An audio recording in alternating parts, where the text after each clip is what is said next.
Welcome to Curiosity Killed the Coach, a podcast for coaches and leaders that want to grow their coaching skills. Today we're going to talk about, why you should master the art of great questions. and of course, the rubber ball technique. Ready?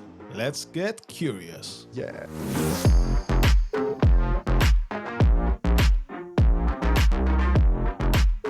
The conversation we just had, we were doing it in Dutch, Yeah. but I thought to myself, oh, this is nice. Record We should have it. recorded it. Yeah.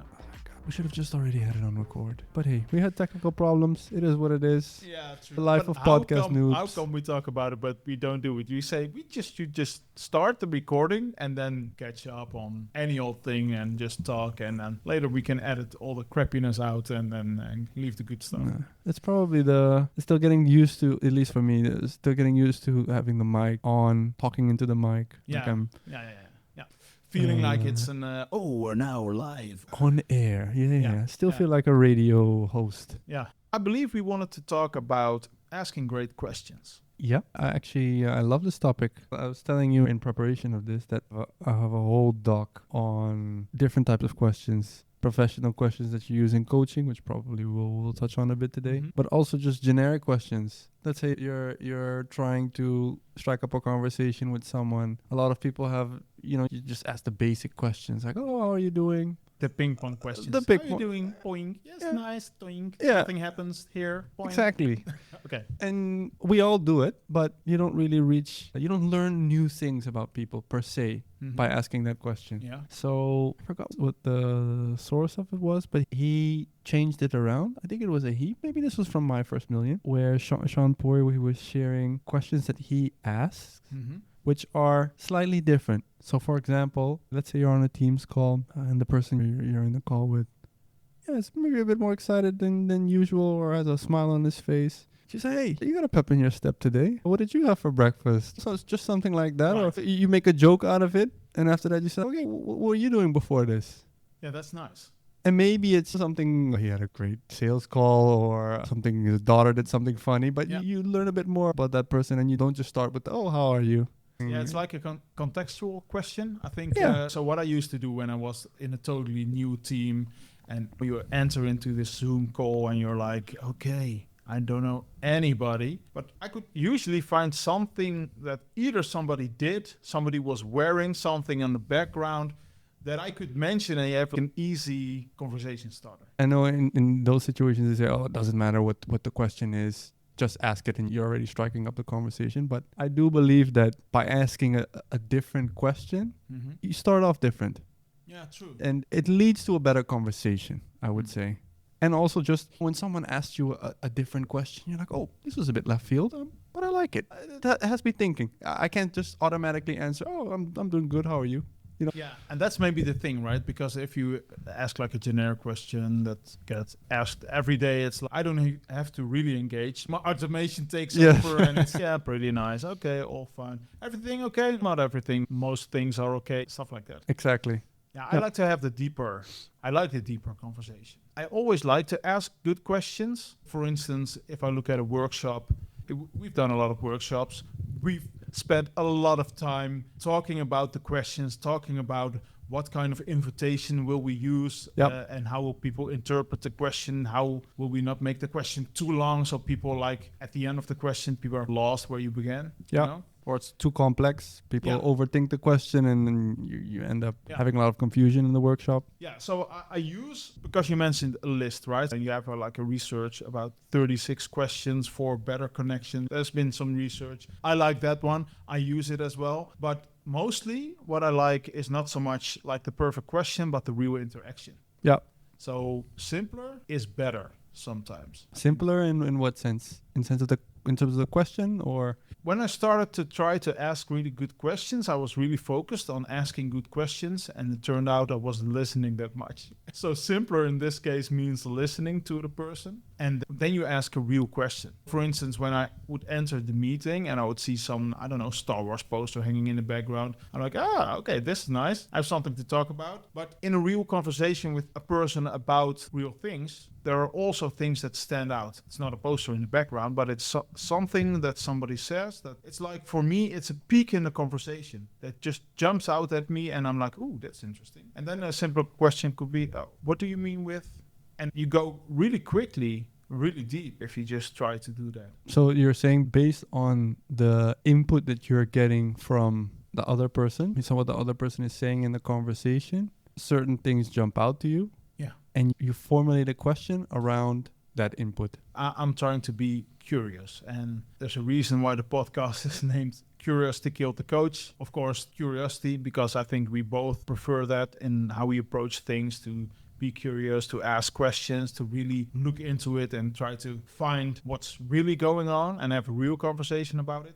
Certainly, that's my preference as a coach. Of course, the Killed the Coach, we wanted to have fun. Yeah, right? of course. This way of questioning, I found it to be the easiest way to keep myself from overthinking while trying to have a really good conversation. So to really focus on the other person, what's going on, what are they doing, what are they saying, what stands out to me. Sometimes it's not even what they say. I had a conversation with somebody, and I think if you would take that conversation and you would write it down or you would transcribe it, you would think, oh, okay, that's a conversation. But it was the emotion that flared up during that conversation. I was like, whoa, this really means something to this person. And so I could ask something about that. About the emotion. Yeah. And then you can see like the other person is like, oh, of course people can say, oh, I don't want to show that emotion because maybe it's not something I want to show. But most often I think people really like it that you're really paying attention and that you're actually curious and interested in what's really going on in their lives. Exactly. Yeah. If you really listen to people, will tell you what's going on. And do we take the time to really listen? Exactly. I think the questions then are secondary. When you're coaching someone or when I'm coaching someone, obviously you might have some go-to coaching questions that you have, and we can talk about those later. But the mindset with which I go into the conversation is just listen and try to say as less as possible and have the other person speak. Yeah. Because the best question to me sometimes is silence, and just to give the other person the space to share what's on their mind and not be interrupted by an advice or an opinion or your 2 cents on the general, just your 2 cents on the topic. Yeah. And it's really giving time to a person, giving your full attention and your time. Because I think a lot of times when you have conversations, we're rushed. So we want to push it towards a solution or want to push it towards, I have the answer for you. Here, this is a gift. Do it with it what you want. But maybe that's not what the person is looking for. And giving that time. So for me, when I started to experiment with this, being curious, because I think that's also as a coach or maybe as a leader or whatever role you have where you also coach people and you have these conversations, you feel like you have to do something. You feel like you have to maybe provide a solution or provide some clarity or at least do something to help the other person. Yeah. I think more often than not, people need the space to talk. And when you take the time to listen, they kind of figure stuff out for themselves. Yeah. One thing I do is in a conversation when something peeks out and I don't have a specific question about it or it's something that went through my mind the moment they were speaking, I would just voice over that. So I would say like, when you were talking, this went through my mind. And to me, that's like, I call it the rubber ball technique. Rubber ball. Yeah, it's not a technique as such, but it's just, it makes me, in my mind, they're talking about something, it sparked something in me. I'm sharing that thought with them without an opinion, without this is something you should do. And I take that rubber ball and I bounce it towards them, and either it bounces back, like they're like, oh yeah, that makes me think about. And so it touches upon something for them, or it's just pock. No bounce. And okay, then we don't really need to do something with it. It was just an idea that flowed by. Then I'm also not invested in this is a really good idea, you should do something with it. Because most of the time you don't really know if it's a good idea. But it's something that went through your mind and it might help the other person, but only if that person is actually open to it. Yeah. Interested in it.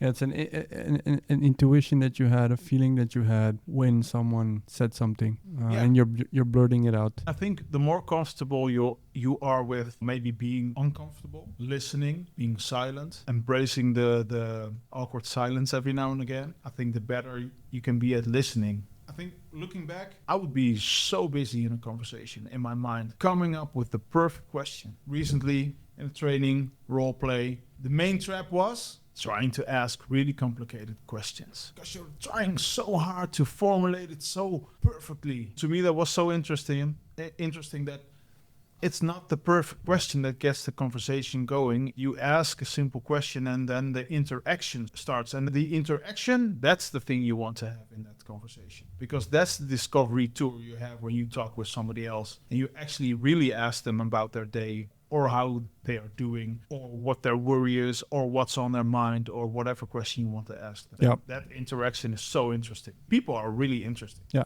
You did trigger me. You said something interesting. You said giving people the time during a coaching conversation to express maybe what they think that their challenges, what's going on, feelings that they have about the issue. How do you, obviously during a coaching conversation, you don't have 4 hours, 3 hours, and some people could be quite long-winded. So usually, I don't know, you have about an hour, maybe 2 for a conversation. How do you approach that, the time constraints that you mostly have when you're having a coaching conversation? It depends on what's the end goal that you have in mind. So if you want to have things figured out at the end, I could set that goal, but it's a discovery tool with that person. Where we end up is where we end up. And of course I do this in workshops as well and in my coaching as well, that near the end you want to come somewhere that can be implemented in their lives, right? That's something that you either can do or maybe an insight that they take away from that conversation. First thing is, don't plan too short of meetings. Yeah. So for instance, for me with coaching, I do take the time, but on the other hand, people, at least my clients, aren't looking for 3 hours coaching. An hour and a half is probably enough because you can touch upon a lot of stuff in an hour and a half, and then you just need some time for yourself to process and basically to process what you've talked about and what you want to do with it. Yeah. I've been doing this more often lately. I always, for myself, when trying to figure stuff out, I have a black ledger, right? Yeah. So I scribble, draw, do everything in it. I design the workshops. I make notes during conversations, stuff like that. And it always looks like a mess, but it's my way. It's your creative mess. It's my creative mess, and it's also my way of processing the information, but also my way of mind mapping basically what I'm thinking about. I started to do this with clients while having the conversation with them on a whiteboard. What happens is anything that pops out to me during the conversation, I write out, I sketch out, when I ask questions, I try to visualize what we're talking about. And what happens is then a pattern emerges on the whiteboard, which gives clarity and structure to the whole conversation, which is so interesting because you can actually zoom into one thing and find out that's not really the main topic, or that's not the hot topic they want to talk about. You can zoom out and go to another topic and speak about that. You can connect actually two separate things. You were talking about this, and but 10 minutes ago you were talking about that. How do these two things connect? You can really have a quick and deep conversation. What happens is it always gives some insight, I think, because you're structuring the whole thinking process and the conversation. What's so interesting to me is that usually clients are like, okay, let me make a picture. They make a picture of the whiteboard. Now let me wipe it out because this is a lot of sensitive personal stuff. Yeah. That's a way of structuring it. I think it's not so much a way to limit how long you speak to a person or to limit the time, like to not have a 3-hour conversation, but it does help you to get to the point, the real point, the real conversation. I think that's also an interesting question. That's a question I have for you. So when you're curious and when you're having your conversations with clients, how do you know it's deep enough? You ask questions, you dig a bit deeper. How do you know you're deep enough in the conversation? That's a very good question. For me, when you're at the layer of beliefs. Okay, what's that? So, for example, there's behavior, right? A client is exhibiting, for example, conflict avoidant behavior. There can be multiple reasons for that. For example, why they are not approaching someone who said something they did not like or disagreed with. For that client, I'm aware that I'm being conflict avoidant right now. I don't want to do that, but they don't necessarily understand what belief underlies that behavior. Maybe the belief of, if I address this with this person, the person is going to get mad at me, because if you touch on sensitive subjects with people, the chance that they react negatively or aggressively towards you is high. That's a belief. And that belief inhibits them to change their behavior. But if they come to the conclusion that's not true or that might not be true, only then can that behavior be changed long term. So when I have a feeling, hey, it's clear what that belief is, one, during that conversation, for that person, that's already a big insight. Hey, this is what I believe. Sometimes you're not even sure why you are, in this case, conflict avoidant, because you've never peeled the apple back that much. Realizing that is already a great insight. And obviously then comes the more difficult part.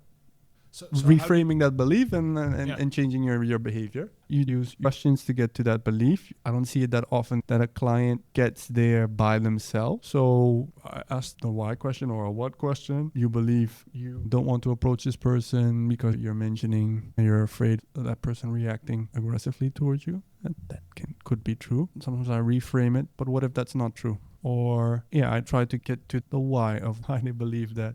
I try to reframe it by painting another scenario, and that sometimes helps. So you're deep enough when you touch upon something that they believe. Yes. Like an internal conviction that they have. An internal conviction that they have. Sometimes getting that clear is already something that is a big insight for a client, in which they then think to themselves, hey, it's actually a pretty strange belief that I have, because actually there's enough evidence to prove that might not be true. Then there's confusion, but beautiful confusion, because you could get to the point that you as a client then change your belief. Yeah, that's interesting. It's interesting, the things we tell ourselves, the things we believe, the things we hold to be true. It's super interesting to me that sometimes when you just speak about it with somebody else, it changes your view on the whole thing. Exactly. And in your mind, you're running around in the same circles, but when you speak with somebody, like it's a spotlight or some daylight that shines on it, you see it in a different light. Yeah, sometimes those are stories that people have told us that we've then internalized, but often it's also just a story that you've made up yourself. And maybe you made it up when you were a child or a teenager, and you've never really rethought why that story might be true or not, but you've carried it on until your adolescence and your adulthood. And only after talking to a coach and not just being challenged on the belief, but being questioned on what the arguments actually are for that belief, is when you realize, hey, what I actually believe might not be true. What's interesting to me is that when we're talking about asking great questions, I think, and this is why I like to have real conversation. You can learn from anyone if you want to. If you have a real conversation with somebody, that just only having that real conversation shines a light. I was looking at this situation like I always look at this situation, and this person sees it in a totally different light. Why did I think about it in the same way? Yeah. And I think it's clear that you go through life and you learn things and you hold things to be true, only later to learn that some things were right for that moment, but not right for all life. Exactly. Yeah, and sometimes you can tell yourself stories that might not be true, but are helpful. For example, Floyd Mayweather. He tells himself, I am the best boxer of all time. That's a story he consistently tells himself. Might be true, might also not be. Muhammad Ali probably thinks differently. But that's a story that he probably knows might also not be true. But by telling himself the story and actually believing that story, it helps him in every boxing match that he has. Because he believes he's the greatest. So he believes he's winning every single boxing match. So interesting, because that's just for me personally, that's so not me. No, yeah, of course you have to be a certain type of person, but but it is interesting. What happens if you lose? You can still say it's not a linear path. It's not a linear path. You have a proverb in Dutch, right? Yeah. The best horse also trips up. Is that a proverb? I think so. Okay.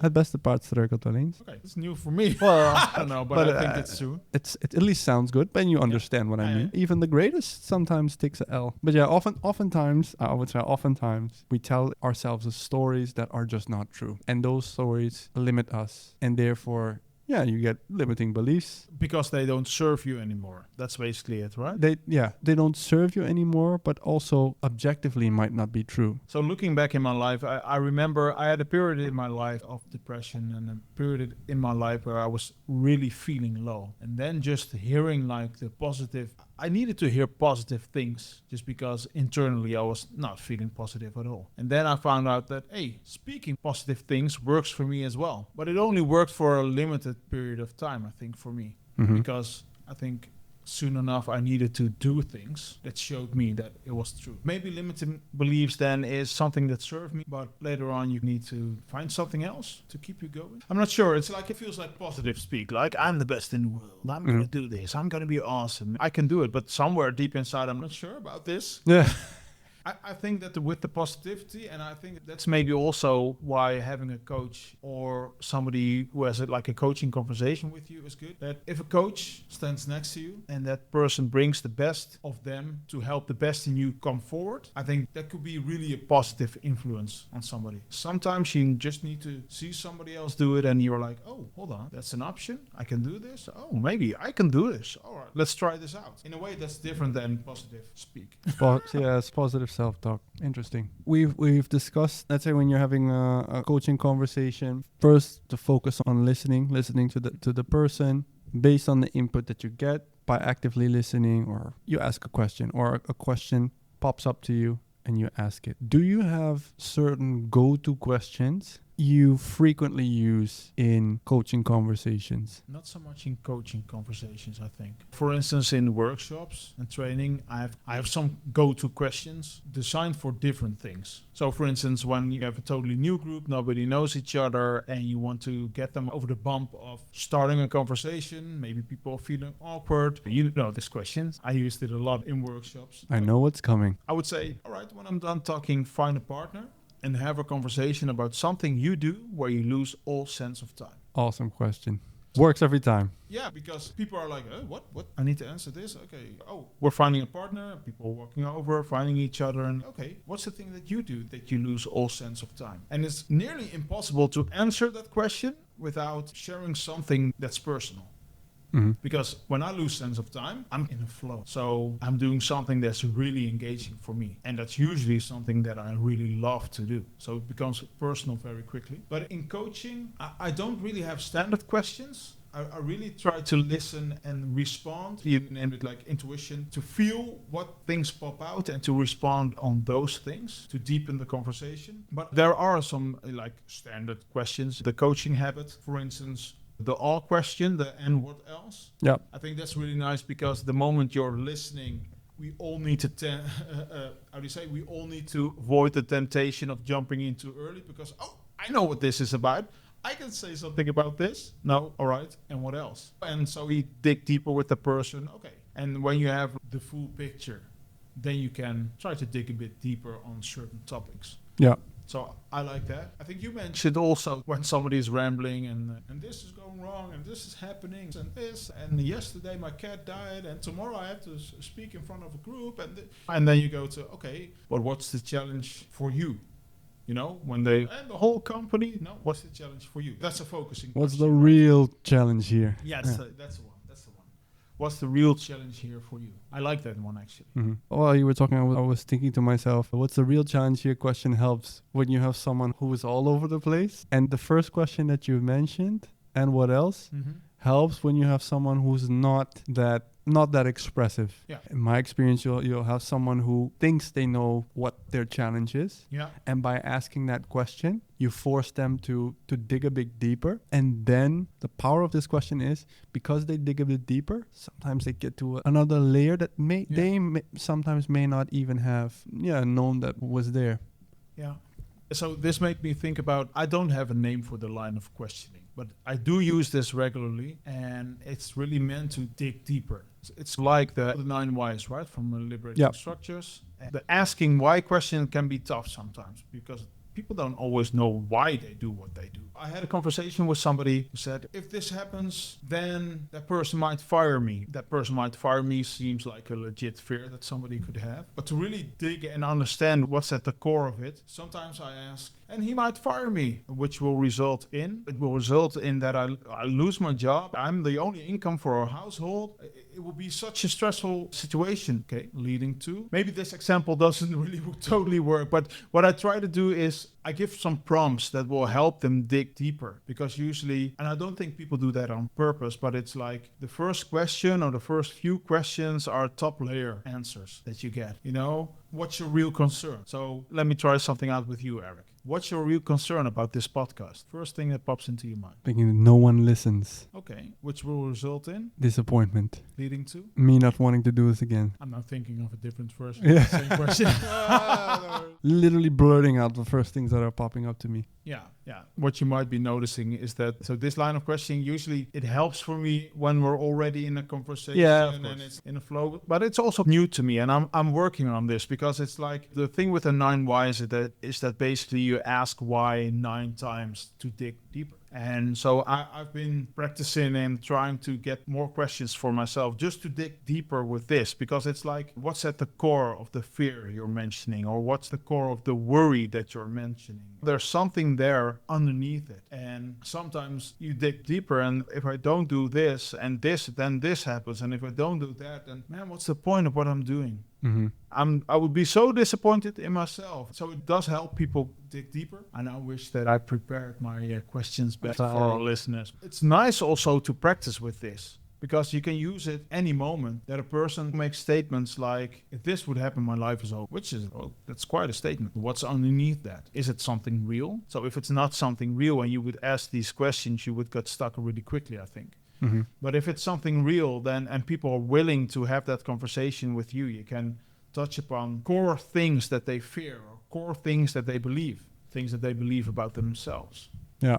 And I like this structure a bit more than the 9 whys, because one, I feel like when you ask the same question 9 times, it gets a bit annoying. Maybe that's a personal opinion to me, but I'm so happy you're saying this, because I was like, who am I to criticize the liberating structure 9 whys? And I'm not so much criticizing it, but when using it, I feel that annoys people, because I'm basically the naggy, irritating guy that says, why? Because I want to do this. Okay, why? 9 whys does work. It works, but for I sure. don't think it works on every situation. And maybe that's also whatever tool or solution works in every situation. So fair enough to try some new stuff.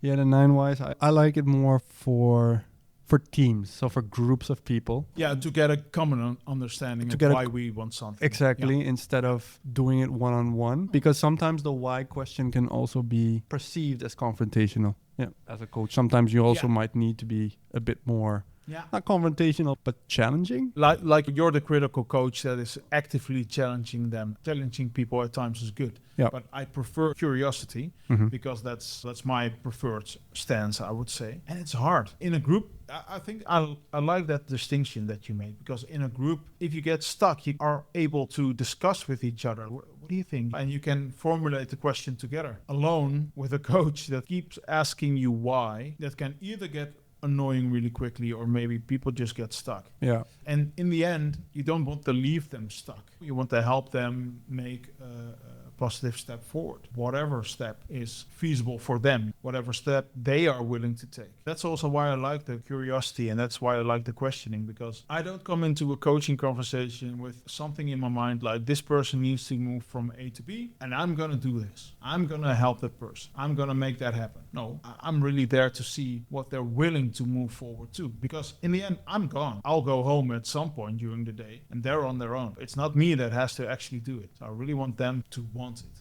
Our job then is to ask really good questions, to ask simple questions, to not overcomplicate things, and to get to the core of what's going on, because I think that actually helps. And that can be confrontational as well. Mm-hmm. But then it's a confrontation, not for confrontation's sake, but it's a confrontation to point out the hurting part that you maybe want to do something with as a person. Mm-hmm. I was just thinking, because while you were talking about, I don't want to say focusing on the result, more helping that person come to the conclusions or the actions that they are comfortable with taking or getting to. Yeah. I was thinking about the facilitation principle, be the guide, not the hero. Exactly, yeah. And that prompted the next question for me, which is, what to you is the difference between facilitating and coaching? I don't know, because with me, I think they come really close together. Facilitation I do for groups, but you could say that I facilitate a session with a client. You could say that, because facilitating in the end is creating the context, creating the place, the environment where the person can make a step forward, gain some insight. Or for groups, you create the context where people can learn, or you create the context where people can be vulnerable. You create the space for people to be honest with themselves. Those are very similar. So I don't know if there's a big distinction for me, but I think also I bring me to the facilitation and I bring me, myself, to the coaching. So I have a way of doing things. And the curiosity mode, this is also something I use in workshops. Because when I give a training, so you're actually teaching something to somebody, I'm also very curious, how will they interpret this? Are they able to absorb this? Is this something they're interested by? Because I always try to, in my mind's eye, see what the session will be like, and like these are the main points. And if they lose out on point X or Y, then they might lose an essential part. But then in the execution, so when you run the training, then you find out, and it differs per group as well, you find out where their interests lie, what they actually need to make a step forward in their learning, because I believe people are on a learning journey. So if they have like a training that's part of their journey. So there's a difference between what I plan out and what happens. And I just like to facilitate a place where they can learn best. So for me, for workshops, for training, that's the reason why I make it interactive. That's the reason why I want people to leave with high energy instead of, wow, this was some day I'm beat, I'm totally... I mean, people can be tired and fulfilled. That's fine. But tired and, oh my God, do we have another day of this? That would be a bad outcome for me. I really want to have that interactivity. I want people to be able to learn, to grow, and to be themselves. And there I build context. And I think in coaching I do that as well. But I'm wondering, is there a distinction for you? You mentioned a lot of interesting things that had me thinking, because I agree with you in all three things. So in training, facilitation, and coaching, you want to end on a strong note. So in facilitation, I was thinking you're more focused on a certain outcome. After the session, you ideally want to have next steps set. If you don't end a workshop that you're facilitating with next steps, or at least a huge insight, it's... Yeah, you're either doomed to repeat the workshop, yeah, or nothing happens after. Yeah, so I don't want to coin it necessarily as a fail, but... Yeah, I think it's also the perceived value of that workshop will be way lower, say a month later, when you don't have a specific outcome. Exactly. Why did we do that? What did I learn from it? What did we actually change afterwards? If nothing changes, I think it's right for people to ask, was this a good investment? Was this a good investment of my time or money? Exactly. And I think that's where it, for me, differs with coaching. Because with coaching, that first conversation, or maybe even the first 3 conversations, you can still be discovering. So you're still trying to discover what maybe the real challenge is, or what the limiting belief that is leading to unwanted behaviors. And that's fine, because it can take for the behaviors that at the end of the day you're trying to change with coaching. When starting the process, you know that it might take a while. It's not something that will be solved in one session. Yeah, true. And with a workshop, that's different. You do a strategy workshop, for example, with the management team at the end of the meeting. The management team wants at least an outline of the strategy. Yeah. Yeah, true. And the same thing I would say for a training. After, if I invest in a training, even last week we talked about your training with Chris Doe, that's at the end of the training, you want to think back and say, hey, wow, I learned A, B, C, D, E, F, G. E, F, G. So much. Wait, I learned a lot. This was worth all of the euros, dollars, whatever currency I paid for it. Yeah, true. Though I think within coaching, I always like to think of you have short-term goals and long-term goals. So the long-term goal, you don't solve that immediately. But I think also for the person to continue with the coaching, at least something needs to happen. And it doesn't need to be like a solution. But maybe then the short-term goal is like some insights or getting a better view on your limiting belief. Or maybe it could be discovering that you have a limiting belief. That might be enough for one. And then you can chew on that until the next session. But I do believe there's something there. Something needs to happen. If somebody walks in and walks out and leaving unchanged, I would not say that that's a failure. No, those are harsh terms, I think. But I think for me, it feels like missed opportunity. Mm-hmm. But I also know that I can bring my best self and I can try to bring forward the best in the other person. But in the end, yeah, you're the guide, not the hero. You're the guide, not the hero. Yeah, true. Yeah, and I think that's also interesting about when you coach somebody and there isn't that connection. When do you say, hey, we're not going anywhere? It's also a nice question. For me, at least, an interesting question, because you do notice it. For sure. But when is the moment that you say, okay, this is not going anywhere, and since I'm a responsible person, I'm not going to let you pay for something that doesn't bring you forward at all? Sometimes maybe the takeaway is, hey, maybe there's not the match that we thought there was. Or maybe I've had coaching with a person that I was like, I'm not sure if you want to be coached by me. That I thought, oh, seems in our conversations there's something that's annoying the hell out of this person. And it took me some time to understand what it was. And I thought, okay, apparently I'm not the person for you. Which makes sense because you can't be everything to everyone. Of course. So the first moment that I brought it up, that was the instant escape moment as well. Oh yeah, no, I don't feel the connection. And I was like, oh, but we had sessions before. You kept coming back. That's interesting. So I had to be the one to bring it up. It's interesting how people do things sometimes. And also looking at myself, by the way, why did I do it that way? It's so interesting to look at. Mm-hmm. Yeah, I think sometimes admitting that it's not working with someone or that you don't have the connection with someone when you don't necessarily know what the reason for it is, why you don't have that rapport, or maybe you don't like the reason why you don't have that. Yeah. Then it's hard to admit, and therefore it's hard to then pull the plug. Of course, and that's something you do as well, that we work for companies, and sometimes you have coaching conversations with people, and I'm like, oh, okay, I'm wondering if this person really wanted to be coached. And I've fallen into the trap of coaching somebody who really didn't want to be coached, where basically the leadership was, hey, okay, they really need some help, maybe you can help them out, and you come in with your good intentions and you try to help somebody out, and everything backfires. And I'm like, oh, okay, this is like court-appointed coaching, right? Yeah. Yeah.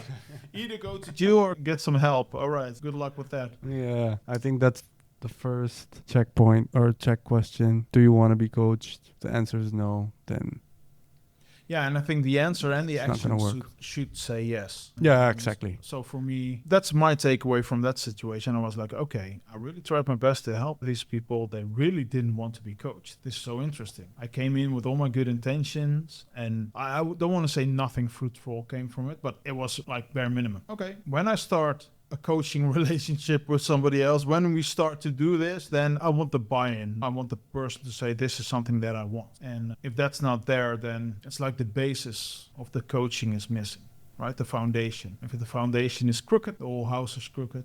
So I think that's something, the intrinsic motivation of the person needs to be there. Mm-hmm. And that's also with the curiosity, it really helps you to dig into that part. I think it's hard to pretend to really want coaching if you really don't want to, when somebody's asking you really real question. Because I think either in the answers or in your actions, you're going to show that, go away, leave me alone, this is not something I want. Yeah, exactly.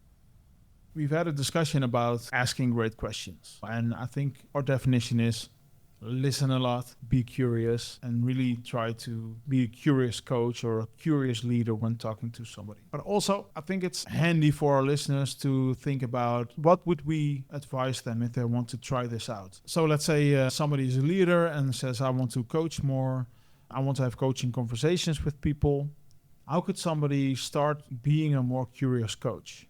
I think you can, within your organization, look for people that are interested in coaching, being coached, and strike up a conversation with them or start a coaching relationship with them. Obviously, it's not going to be paid, but practice by doing that. I think there are enough people that are open to coaching and that have a concrete challenge, or maybe don't even have a concrete challenge, but there's a gap between a result they want and where they are at now. And as a coach, you can help them. You can help them understand why that gap exists and how to make a small step. My first advice would be go look for people, offer up your services for free to people in your organization. I'm fairly positive that people will respond to that and be open to being coached, and then try some of this stuff out. And if you, like we mentioned, start by just actively listening to that person, holding back, not falling into the advice trap or judgment trap, you will already add value to that person and to that conversation. Yeah.